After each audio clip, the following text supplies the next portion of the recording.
16 मध्ये मी सहर्ष स्वागत करत आहे। आजच्या बोलबिंदास बोलमध्ये भाग क्रमांक 16 मध्ये आपण प्रथमतः महाजिजाऊच्या चरणी नतमस्तक होऊयात आणि महाजिजाऊच्या प्रवेशद्वाराच्या संदर्भामध्ये आज आपण बोलबिंदास बोल करणार आहोत। आपण बघू शकता। नमस्कार, आपलं बोलबिंदास बोलमध्ये मी दैनिक बुलंदशक्ती मुख्य संपादक रामेश्वर शिवाजी दरेकर आपलं सहर्ष स्वागत करीत आहे। आज आपण छत्रपती संभाजीनगर शहरातील कॅम्ब्रिज स्कूल जो चौक आहे त्या कॅम्ब्रिज स्कूल चौकापाशी आम्ही पोहोचलेलो आहोत आणि आजच्या बोलबिंदास बोलमध्ये आपण पोलखोल करणार आहोत सार्वजनिक बांधकाम विभागाची आणि महानगरपालिकेची। महानगरपालिका आयुक्त जी श्रीकांत यांच्या काळातली ही कमान आहे। माझ्या पाठीमागे बघत आहात सार्वजनिक बांधकाम विभागाच्या वतीने या कमानीसाठी 5 कोटी रुपये निधी मंजूर करण्यात आलेला आहे आणि हे काम जर बघत आहात माझ्या पाठीमागे हे प्रगतीपथावर हे काम आहे आणि आपण कालच एक पोलखोल केलेली आहे छत्रपती संभाजीनगर शहरातील शिवाजीनगर या भागातील भुयारी रेल्वे पुलाच्या संदर्भामध्ये आणि त्या रेल्वे पुलाची वस्तुस्थिती आपण मूर्तीच्या सापळ्यामध्ये कशा पद्धतीने नागरिकांना आपला जीव हातात घेऊन प्रवास करावा लागतो हे चित्र थरारक दृश्य आपण काल दाखवलं आणि याचे पडसाद छत्रपती संभाजीनगर शहरातील नागरिकांच्या तोंडून उमटलेले आपल्याला पाहायला मिळाले। तसाच एक खळबळजनक आजचा हा व्हिडिओ आपण छत्रपती संभाजीनगर शहरातील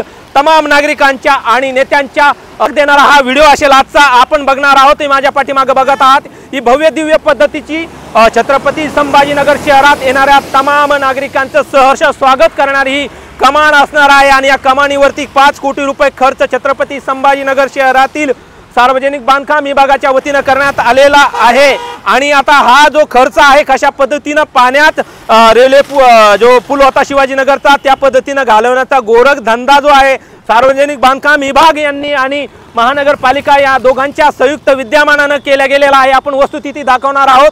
आता ही कमान आहे आणि ही कमान हा जो बघता आपण जालना रोड आहे आणि जालना रोडच्या या 60 मीटरचा रोड आहे हा आणि 60 मीटरच्या रोडमध्ये 30 मीटरचा या साइडने म्हणजे 99 फूट या साइडने जवळपास 100 फुटाचा या साइडने भाग असेल आणि 100 फुटाचा त्या साइडने भाग असेल म्हणजे 200 फुटाचा या साइडने आणि त्या साइडने मिळून 60 मीटरचा हा रोड असणार आहे। परंतु ही जर कमान जर आपण मोजणार आहोत या कमानीपर्यंत किती फुटाचा अंतर बसतंय म्हणजे जर 50 फुटाची कमान जर असेल तर 50 फुटाचा रोड हा त्या साइडने असणार आहे म्हणजे 50 फुटाच्या आतमध्येच ही कमान असणार आहे। म्हणजे येणारे जी काही प्रवासी वर्ग आहे बाहेर गावातून येणारे आणि मराठवाड्यातून नाही तर महाराष्ट्रातून येणारे लोक जे आहेत त्यांचं स्वागत जे आहे स्वागत करण्यासाठी कमानीतूनच त्या लोकांनी प्रवास केली पाहिजे आपली वाहनं नेली पाहिजे। परंतु वाहनं ही कमानीच्या बाहेरून जर गेली तर ही सहर्ष स्वागताची कमान काय कामाची आहे असून नसल्यासारखी ही कमान असणार आहे। म्हणजे हा सुनियोजित पद्धतीने केलेला कट आहे।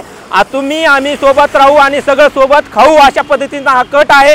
कुठलाही नेता कुठलाही आमदार कुठलाही नगरसेवक कुठल्याही सामाजिक संघटनेचा पदाधिकारी पुढे येऊन बोलायला तयार नाही। सगळ्या नेत्यांनी राजकीय नेत्यांनी अधिकाऱ्यांनी तोंडावर मौन बाळगलेला आहे कुलूप लावलेला आहे। परंतु दैनिक बुलंदशक्तीचा बिंदास बोल हा आवाज छत्रपती संभाजीनगर शहरातील तमाम हजारो लाखो लोकांपर्यंत पोहोचण्याचं काम सर्वसामान्य लोक करत आहे। एकीकडे आपण ही सर्वप्रथम दर्शनी छत्रपती संभाजीनगर शहरातील नागरिकांना मोजमाप करून ही सत्यता दाखवणार आहोत। आपण पाहत आहात आता आमच्या हातामध्ये टेप आहे आणि आपण तो पूर्ण मोजमाप करणार आहोत। हा 60 मीटरचा रोड आहे मनपा हद्दीतला आणि या कमानीचं मोजमाप करणार आहोत आपण। 30 मीटरचा अलीकडच्या साईडनं आणि 30 मीटरच्या पलीकडच्या साईडनं म्हणजे 99 फुटाचा आहे। आपण 1 फुटापासून सुरुवात करू तिकडे जातो मी असं हे जात आहे। आता आपण मोजमाप करणार आहोत नेमकं किती फूटचं अंतर आहे।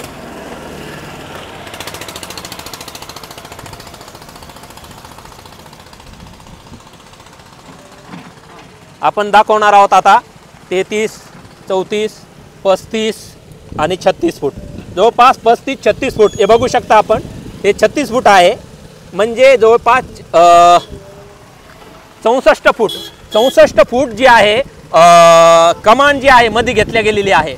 म्हणजे किती महामूर्खपणा आहे सार्वजनिक बांधकाम विभागाचा आणि परत महानगरपालिकेचा। म्हणजे छत्रपती संभाजीनगर शहरातील नागरिकांनी रक्त आटवून एक पैसा जो टॅक्सच्या माध्यमातून या छत्रपती संभाजीनगर महानगरपालिकेला सार्वजनिक बांधकाम विभागाला दिलेला आहे त्या टॅक्सचा कशा पद्धतीने गैरवापर केला जातो याचं वास्तव उदाहरण आहे। म्हणजे फक्त 36 फूट ही कमान आहे या रस्त्यामध्ये मग बाकीचं जे 64 फूट आहे मग बाहेरून वाहनं घालायचीत का तुम्हाला किती महामूर्खपणा आहे हा यावरती कोणी बोलणार आहेत का? म्हणजे ही परत कमान पाडायची परत 5 कोटी रुपये उभे करायचं असंच करायचं का? म्हणजे यांनी जो नकाशा आहे नकाशा बघितला नव्हता का? नकाशामध्ये डीपी प्लॅन मध्ये हा 100 फुटाचा रोड आहे हे बघितलं नव्हतं का? जाणीवपूर्वक केलेली ही चूक आहे का? सार्वजनिक बांधकाम विभागाने महानगरपालिकेकडे ज्यावेळेस ही कमान स्वागताची उभी करायची त्यावेळेस अधिकृत लेखी पत्र दिलं नव्हतं का? अशा विविध शंकांना प्रावधान या ठिकाणी प्राप्त झालेला आहे। महानगरपालिका आयुक्त यांनी डोळे झाकून या ना हरकत प्रमाणपत्र असेल किंवा ठराव असेल किंवा इतर गोष्टी असतील कायदेशीर बाबी डोळे झाकून सह्या केल्या होत्या का? असं तर नाहीये ना। मग अशा पद्धतीने हा करोडो रुपयाचा म्हणजे 5 कोटी रुपयाचा आलेला पैसा जो आहे हा पाण्यात परत त्या भुयारी मार्गासारखा घालवायचा आहे का? आम्ही पावसात भिजण्याचं कारण म्हणजे छत्रपती संभाजीनगर शहरातील तमाम गोरगरीब आपली पोटाची टीचभर पोटाची खळगी भरण्यासाठी भर पावसामध्ये अनेक ठिकाणी कामाला जातात। त्यांची अतिक्रमणं बेकायदेशीरपणे कुठल्याही प्रकारच्या नोटीस न देता त्यांना संधी न देता पाडल्या जातात। परंतु हा जो टॅक्स वसूल होतो गुंठेवारीच्या माध्यमातून किंवा टॅक्सच्या माध्यमातून तो आलेला पैसा कशा पद्धतीनं बेकायदेशीरपणे खर्च करायचा, नियोजन न करता खर्च करायचा, चिरस्थायी पद्धतीनं हा पैसा खर्च केला जात नाही याचं वास्तव उदाहरण आज आपण या ठिकाणी दाखवलेलं आहे। आपण कुठपर्यंत हे दाखव तिथं जरा दादा बस आता कुठपर्यंत हा रोड आपल्याला दाखवायचा आहे आपण दाखवणार आहोत। इकडे बघू शकता आपण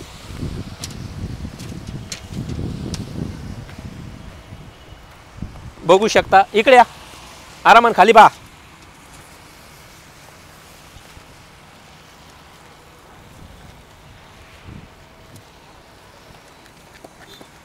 ऐंशी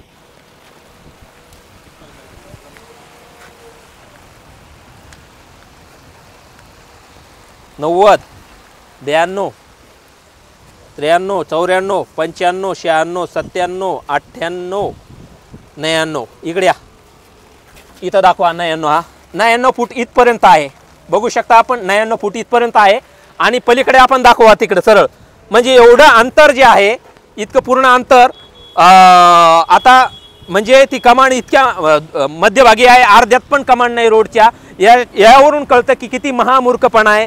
इंजिनियरला पहिले निलंबित केलं पाहिजे आणि या कमानीमध्ये ज्यांनी मंजुरी दिलेली आहे त्यांनाही निलंबित केले पाहिजे कारण की हा कुणाच्या त्यांच्या बापाचा पैसा नाही आहे। त्यांनी कुठली वडिलोपार्जित प्रॉपर्टी विकलेली नाही आहे। त्यांची घरदारं विकून या कमानीसाठी 5 कोटी रुपये उपलब्ध केलेले नाही आहे। हा जो पैसा आहे छत्रपती संभाजीनगर शहरातील नागरिकांच्या घामाचा पैसा आहे त्यांच्या कष्टाचा पैसा आहे। त्यांनी पै जमा करून या महानगरपालिकेला असेल सरकारला असेल टॅक्स पे केलेला आहे त्याचा तो पैसा आहे। परंतु अशा पद्धतीने जर त्या पैशाचा गैरवापर जर संबंधित विभाग करत असेल तर यावरती बोल बिंदास बोल हे जे आपण केलेलं आहे यावरती प्रत्येकाने बिंदासपणे व्यक्त झालं पाहिजे आणि सत्यता मांडली पाहिजे।